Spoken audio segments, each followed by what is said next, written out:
Apart from the sin nature, have you ever wondered why people have this strong propensity to commit evil?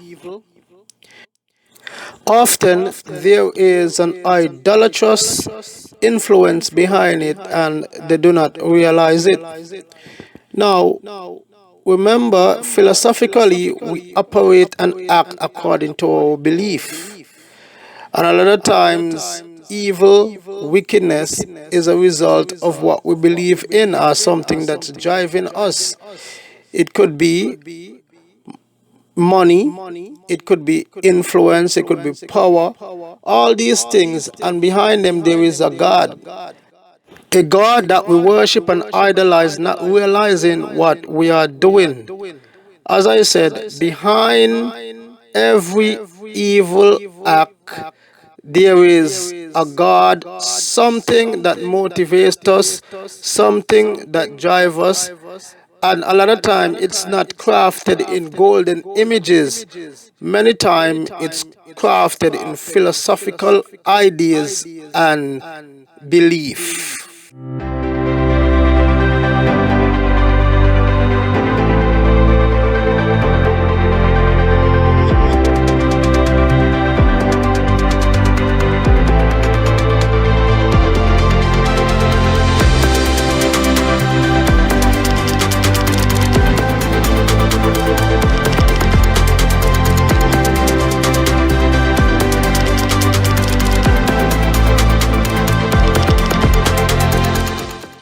Good morning, saints, and welcome to the Dixon's Devotions with Pastor Dixon.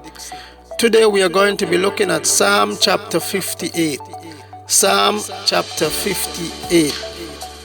Psalm chapter 58 is similar to Psalms chapter 57 in that it is also written in al-kashet, that is, when someone is fleeing in silence. And as in Psalm chapter 57, it is written to the chief musician. And yet most people think it's a Psalm of David written to one of the chief musicians. And this psalm was written during the time of David that most people think, because it has the same connotation and the same favor and as in Psalms chapter 57. Some believe that this psalm was written during the time of the Babylonian captivity, but the context seems to be indicate that it was not during that time. Some say it believed when David was running from his son Absalom, but again it does not match the tenor, rhyme and context of the psalm. Most people believe that it was written when David was running from Saul, from cave to cave, when he also went down to Achish, around that similar time and a similar era. So as we see, it is written in al-kashet again, meaning fleeing in silence, and it's a miktam. As I said in previous, the word miktam could mean words, something set in writing, and it can also mean gold, something set in gold. But I blend them and say this is advice, written advice set in gold, and we are to listen. Now David, as I said, in silence, as he was a refugee running from cave to cave with his bandit of soldiers, he flee from his own home, he couldn't go home. So right here, David is looking at the prosperity of the wicked. And in most Bibles, right now I'm looking at the New American Standard Version, and it indicates that the topic for this psalm is the defeat of the wicked. The defeat of the wicked. And we are going to see as we look at the defeat of the wicked. Now, this psalm is outlined in these ways, 4 ways. One, we're going to see the denunciation of evil. in verse 1 and verse 2. And then we're going to look at from verse 3 on to verse 5. We are going to be looking at the acts of evil, the acts of evil. And we're going to look at the plea for God to destroy evil, the plea for God to destroy evil, from verse 6 to verse 9. And then we are going to look at from verse 10 to verse 11 the vindication, or the vindication of the righteous, the vindication of the righteous. Let's look at the denunciation of the wicked from verse 1 to verse 2. Do you indeed speak righteousness, your gods? Right here David is saying, the gods of the earth apart from the true and living God, do you speak righteousness? Now in the New Living Translation it is translated justice. Do you speak righteously? And this is a rhetorical question, and the answer is here. You refer to, in the New Living Translation, the gods as justice, but the proper translation is the gods. Do you speak righteousness? And the answer to that, as we're going to see, do you judge fairly, you sons of mankind? In other words, it relates wickedness, the gods apart from the true and living gods. Wickedness is behind the idea of worshiping a god. Today, as I said, we are not erecting idols, statues and all these kind of things, but behind it still there is a god, is the philosophy of the gods. A lot of times people enjoy reveling, the god of Bacchus. Some people enjoy sex, these things motivate them. Some people enjoy money. Some people enjoy popularity and power. These are the gods that drive people today, even education, even fame and things like that. Materialism, these are the gods of the day. The only difference, we did not erect a statue to bow down to them. But philosophically, this is what we do. So the question is, even politics has become a god, especially here in the Caribbean. Here is saying it's politics is almost like a god.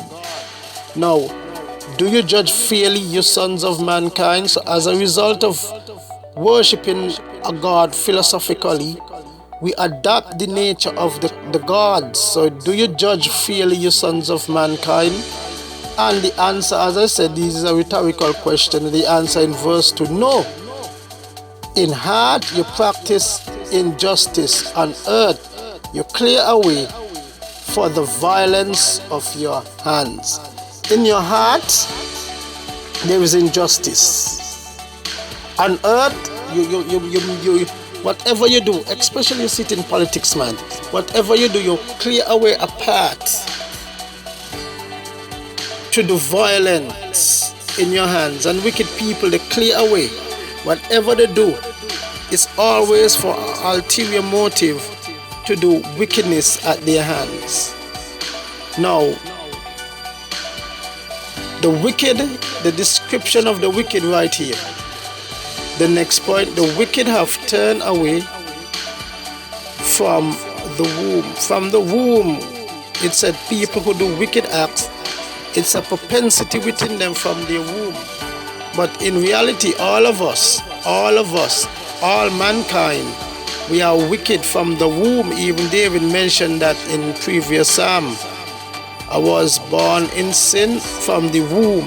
We are wicked sinners. And that's true. But there's some people, they have a nature. If you look at babies, different babies, you look at different character of some people have a different nature. Some people have a bent. Those who speak lies go astray from birth. There's some people, and it could be the surrounding, how they grow up and everything like that. But at the end of the day, all of us are liars. From birth, we are wicked, we are liars. And look at it. We speak lies. And why do we speak lies? Even from birth. You look at a baby tell a lot of lies. When they want food or when they want comfort, they know how to tell lies. And they how to talk. How to not talk, but how to cry. Look at it. They have venom like venom of serpent. The tongue, man, is like a serpent. We don't put out poison, but our poison is with words. We have a poisonous tongue. It's like venom as a serpent. Now, also this refers to those who are wicked. They are like venom. They cannot speak good. You cannot trust them. They will kiss you with the kiss of poison. In their tongue there is asp within their tongue. And it's like a venomous snake. Their tongue. Some people got a two-tongue, a two-fork tongue, and you cannot trust them. Like a deaf cobra that stops up its ear so that it does not hear the voice of the charmers. Now, it gives you the illustration. You want those people in India where they have snakes in a box or in a basket, and they start to play the harp, and while playing the harp, you see the snakes start to come up and start to dance and listen to the music of the charmer. But here it is saying these cobras are deaf, they stop up the ears. So it is with wicked people.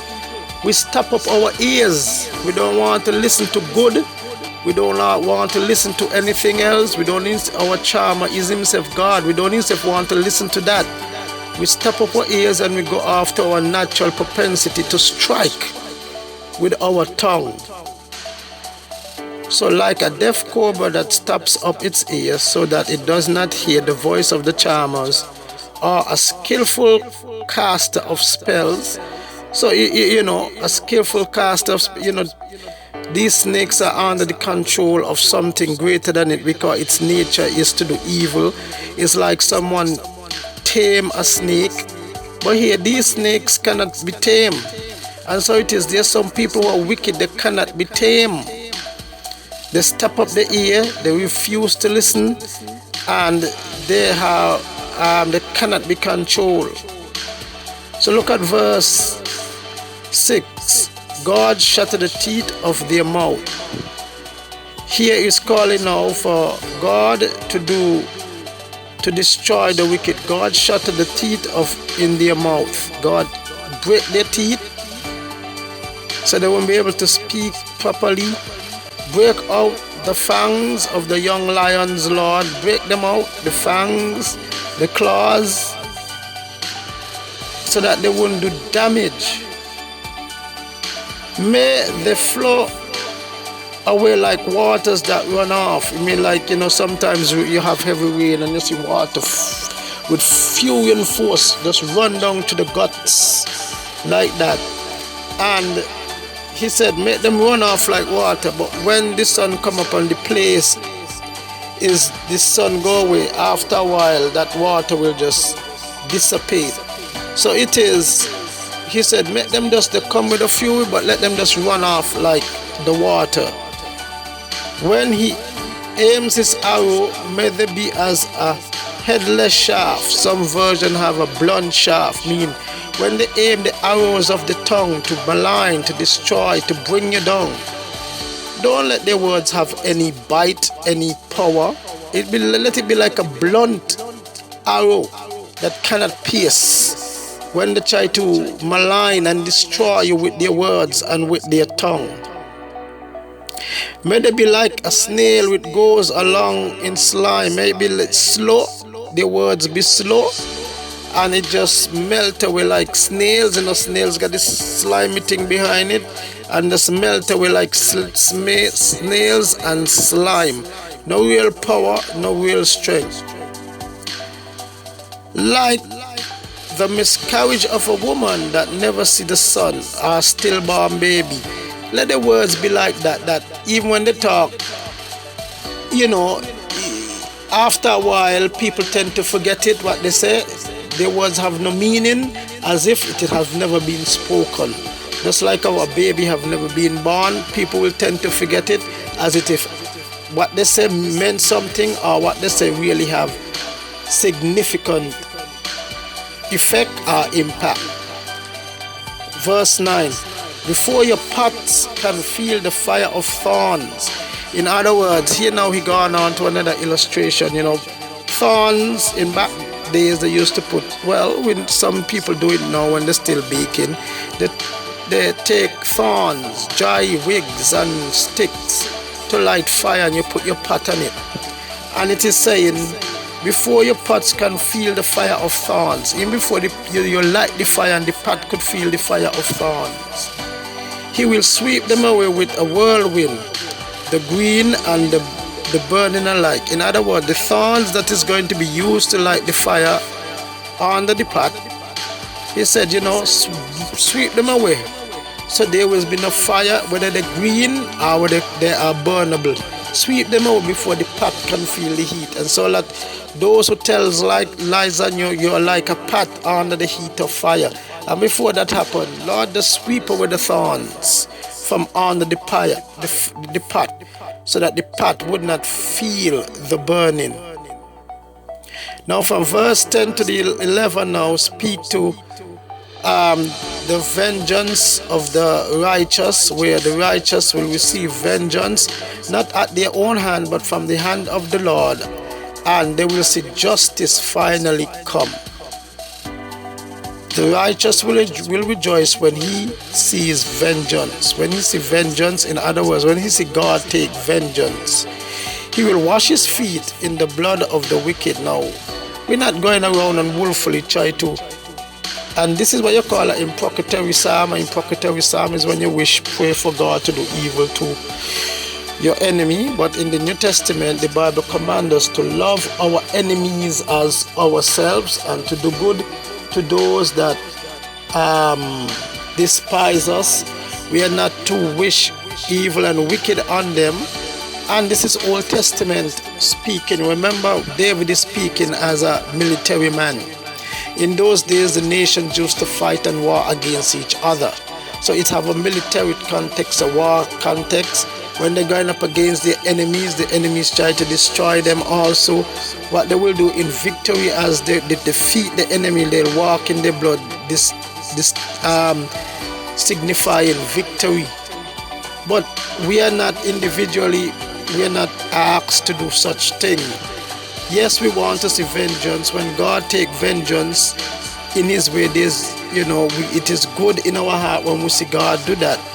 But at the same time too, we don't like to see people go down like that. We wish that those who are wicked will come to know the Lord in a real way, because we too were wicked like them. We were born in sin.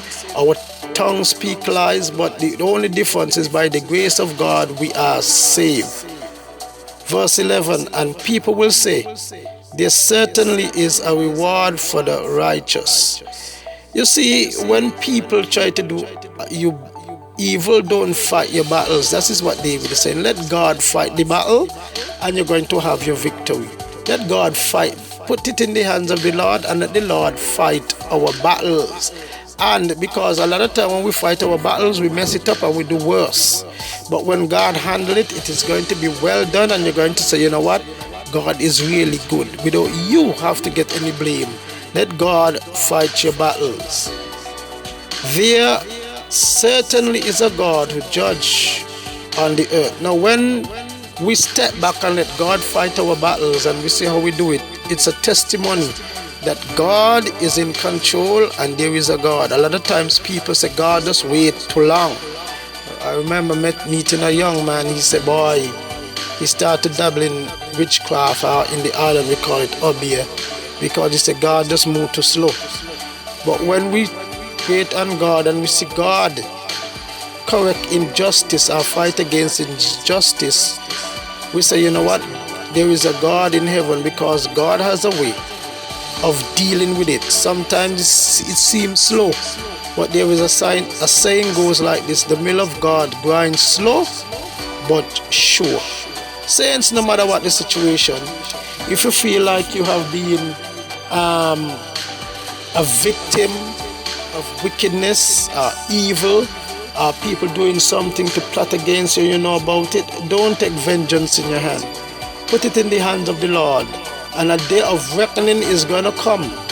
And when the day of reckoning comes, you're going to realize, you know what, God is in control and God have your back. But also, apply New Testament theology to it too. Pray for those who do evil, that they too will come to know the Lord in a personal Savior and be saved. And that might be your vengeance. They might be saved and they might become one of your chief friends when they see the light. So saints, have a wonderful day. No matter what we go through, we might get all of us have some kind of enemies, but you don't have to be enemy to people. You just put it in the hands of the Lord and let the Lord take care of it. And when the Lord take care of it, you're going to see whatever he do and how he does it. You're going to say, boy, you know, God is truly a good God. Saints, have a wonderful day, and may the Lord's blessings be with you.